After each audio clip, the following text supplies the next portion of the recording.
À Madagascar, et suite à la démission de l'ex-premier ministre, le président a procédé à la nomination de nouveau premier ministre. Son nom, Christian Ntseyi, il a pour agenda sortir le pays de la crise politique.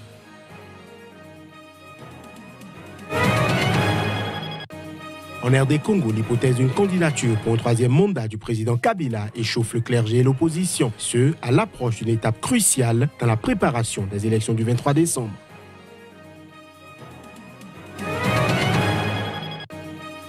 Enfin, le défenseur français Samuel Umtiti a signé ce lundi sa prolongation de contrat au FC Barcelone jusqu'en 2023. Sa clause libératoire est maintenant à 500 millions d'euros.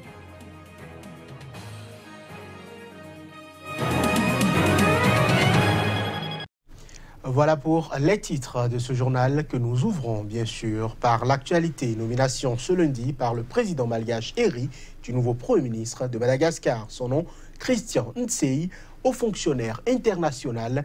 Il a pour mission de former un gouvernement de consensus destiné à sortir le pays de la crise politique. Reportage.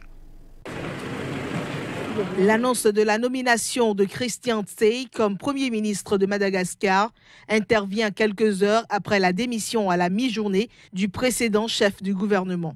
Olivier Marafali aura été au poste pendant 2 années. J'accepte sans condition l'avis de la Haute Cour constitutionnelle, prouvant ainsi mon sens du patriotisme. Je voudrais prouver ma bonne foi et apporter la pierre à l'édifice dans le règlement de la crise actuelle. Ainsi, j'accepte volontiers et avec joie de démissionner afin de permettre au président de la République de choisir librement un Premier ministre de consensus. Âgé de 57 ans, Christian Ntseyi occupait jusqu'à ce lundi un poste de haut fonctionnaire à l'Organisation internationale du travail. Il a été ministre du Travail de 2002 à 2003, mais n'est membre d'aucun des 3 principaux partis du pays. Le président Harry s'est vanté d'avoir nommé un homme expérimenté et ayant les compétences pour l'apaisement. En effet, une vague de manifestations quotidiennes secoue l'île de Madagascar depuis 1 mois et demi. L'opposition exige le départ du président, l'accusant de vouloir faire taire ses rivaux à quelques mois des élections. Pour tenter de sortir de l'impasse, la Haute Cour constitutionnelle a ordonné, il y a 10 jours, la nomination d'un nouveau Premier ministre et d'un gouvernement d'union nationale. Dans leur arrêté, les juges lui ont imposé de composer une équipe qui reflète les résultats des élections législatives de 2013. La crise a éclaté à quelques mois des élections générales. Elle était prévue en novembre et décembre, mais la Haute Cour constitutionnelle a imposé qu'elle se déroule dès la saison sèche, soit entre mai et septembre prochain. Le président Harry, élu fin 2013, n'a pas annoncé s'il comptait se représenter pour un autre mandat. On parle élection toujours, l'hypothèse d'une candidature pour un 3e mandat du président congolais Joseph Kabila Kabange, interdit par la Constitution, échauffe le clergé et l'opposition en République démocratique du Congo, ce à l'approche d'une étape cruciale dans la préparation des élections du 23 décembre 2018. Plus de précisions à travers cet élément. Le puissant épiscopat congolais a menacé ce lundi de porter plainte contre un bourgmestre de Kinshasa qu'il accuse d'être entré dans son siège pour arracher des affiches proclamant pas de 3e mandat présidentiel, pas de révision constitutionnelle. Si le bourgmestre de Gombe ne demande pas pardon aux Congolais, la conférence épiscopale nationale congolaise, SENCO, va aller en justice contre lui, a déclaré l'abbé Donatien Cholé, porte-parole de l'épiscopat congolais. Nous remettrons ces banderoles aujourd'hui dans l'enceinte du centre interdiocésain, a indiqué le prélat. C'est dans mes attributions d'arracher dans la commune de Gombe tout écrit déployé sans mon autorisation préalable ou celle de l'hôtel de ville, a déclaré à la presse le maire Dolly Makambo. Cet incident a lieu alors que le débat sur une possible candidature du président Kabila est ravivé par des ballons d'essai lancés ça et là, thèse sur la nouvelle éligibilité de Kabila reprise sur les réseaux sociaux, déclaration de proches du président affiche dans Kinshasa. Un des chefs de file de l'opposition, Félix Tshisekedi, et l'ancien Premier ministre Adolphe Muzito ont exprimé dans un communiqué commun le rejet d'un troisième mandat de Joseph Kabila, conformément aux principes constitutionnels tels que repris dans l'accord politique de la Saint-Sylvestre 2016. Le 24 mai, l'épiscopat avait mis en garde contre des rappels en faveur d'un troisième mandat de Kabila en République démocratique du Congo, estimant que cette éventualité conduirait à l'embrasement de ce pays qui a connu 2 guerres ces 2 dernières décennies. Le processus électoral va connaître en juillet une étape décisive avec l'ouverture du dépôt des candidatures à l'élection présidentielle du 25 juillet au 8 août. En Côte d'Ivoire, une coalition de l'opposition ivoirienne a affirmé dimanche à Abidjan que l'idée d'un troisième mandat du président ivoirien Alassane Ouattara, dont le 2e mandat s'achève en 2020, est anticonstitutionnelle, inacceptable et irréalisable. Plus que toute autre chose, cette coalition y voit une provocation de la part du chef de l'État. Les détails. La déclaration du président Alassane Ouattara, qui n'exclut pas la possibilité de briguer un troisième mandat, n'est que pure provocation contre le peuple ivoirien. Il s'agit là d'une réaction de Ensemble pour la démocratie et la souveraineté de Georges Amand-Ouénié.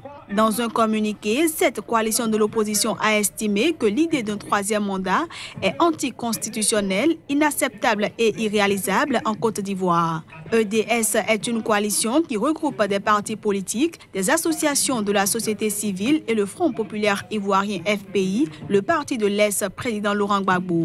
La plateforme, qui a été particulièrement active lors des protestations contre le nouveau Sénat, dont l'élection a eu lieu en mars dernier, croit que le président Alassane Ouattara devrait plutôt se résoudre dès maintenant à la mise en place d'une commission électorale consensuelle pour des élections libres, justes et transparentes qui doivent être le gage d'une alternance démocratique et pacifique en Côte d'Ivoire. Après avoir longtemps écarté la possibilité d'un troisième mandat, le président Alassane Ouattara estime désormais que le changement de constitution de 2016, dont il est artisan, a remis tous les compteurs à zéro et que ses mandats en 2010 et 2015 ne comptent pas. Au Mali, l'opposition appelle à une nouvelle marche vendredi prochain. Cet appel intervient au lendemain de la répression d'une manifestation interdite qu'elle a lancée à Bamako samedi dernier et qui a fait 25 blessés, selon une source hospitalière. Le gouvernement malien a pour sa part jugé mensongères et calomnieuses les affirmations de l'opposition qui lui a reproché d'avoir fait usage de balles réelles lors des manifestations. L'opposition malienne ne décolère pas après la répression d'une manifestation interdite qu'elle a lancée à Bamako ce samedi et qui a fait 25 blessés, selon une source hospitalière. Elle manifestera à nouveau le 8 juin prochain pour réclamer des élections transparentes et un accès équitable à l'ORTM, la radio-télévision publique. L'annonce a été faite lors d'une conférence de presse aux allures de meeting dimanche à Bamako. Des candidats à l'élection présidentielle, des parlementaires, des maires avec l'écharpe de la République ont été frappés, molestés, frappés à coups de gourdin, molestés, gazés. Nous les obligerons à respecter nos droits fondamentaux reconnus et protégés par la Constitution. Nous ne les laisserons pas faire. C'est tout le sens de l'appel à la grande manifestation du vendredi 8 juin 2018. Soumaïla Cissé, le chef de file de l'opposition, a dénoncé une atteinte intolérable aux libertés fondamentales, arguant que l'opposition avait déjà organisé de grandes manifestations en dépit de l'état d'urgence, argument avancé par les autorités pour interdire les rassemblements de ce samedi. Le candidat déclaré à l'élection présidentielle du 29 juillet prochain a appelé à l'instauration d'un dialogue pour éviter absolument une crise électorale. Nous avons connu mars 91. Ça a commencé comme ça. Et on sait comment ça finit. Et s'il continue, ça va finir comme ça. Il faut les mettre en garde parce que certains ont été des acteurs. Donc ils savent quel est le chemin de l'histoire. Il faut faire très attention. Depuis mars 91, on n'a pas connu une répression comme celle-ci. À travers un communiqué, le gouvernement malien a jugé dimanche mensongères et calomnieuses les affirmations de l'opposition qui lui reproche d'avoir fait usage de balles réelles lors des manifestations de ce samedi à Bamako. Des milliers d'habitants de la ville libyenne de Tawarga, contraints à un exil massif après leur soutien en 2011 à Muammar Kadhafi, devraient pouvoir rentrer chez eux grâce à un nouvel accord. C'est ce qu'a annoncé le gouvernement d'union nationale, le GNA. Les détails. Les 35 000 habitants de Tawarga qui se sont battus jusqu'au bout aux côtés de Kadhafi ont été enfermés pendant plus de 7 ans dans des camps en périphérie de la capitale libyenne où ont vécu dispersés dans le pays dans des conditions déplorables avec l'interdiction de rentrer chez eux. La ville de Misrata, située à 200 km à l'est de Tripoli, est connue pour avoir été à la pointe de la révolution contre Kadhafi, avait forcé la population de Tawarga à 40 km plus au sud à s'exiler, lui reprochant son soutien au régime. Lundi, le chef du gouvernement d'union nationale, Fayez al-Sarraj, s'est félicité d'un pacte de réconciliation signé dans la nuit de dimanche à lundi entre les maires de Tawarga et de Misrata, qui doit permettre le retour en toute sécurité des habitants de Tawarga dans leur ville, selon un communiqué publié sur la page Facebook du gouvernement. Ce retour sera le début du retour de tous les déplacés et exilés libyens à l'intérieur et à l'extérieur du pays, a-t-il espéré. Le gouvernement d'union nationale avait déjà annoncé en décembre le retour des déplacés de Tawarga début février, selon un accord conclu fin août 2016, puis renouvelé en juin 2017 entre représentants de la ville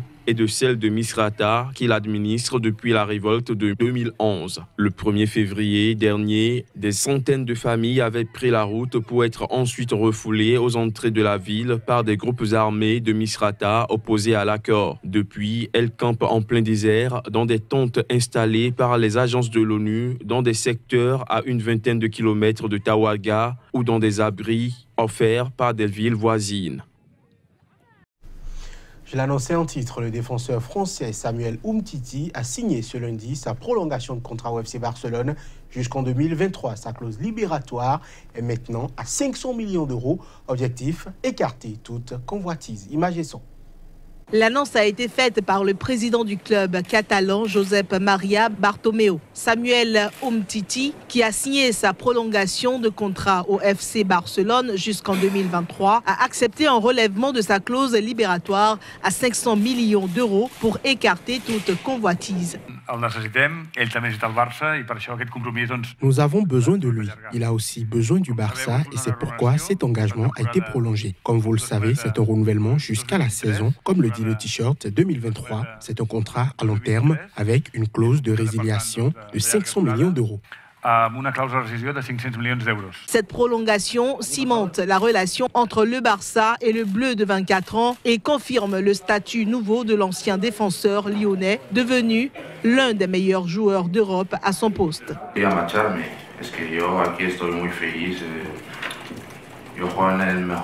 Je suis très heureux ici. Je joue dans la meilleure équipe du monde, avec Léo Messi, avec tous ces joueurs. Dès le premier jour, lorsque nous avons commencé à parler de renouvellement, j'ai voulu renouveler. Je n'ai jamais pensé à quitter le Barça.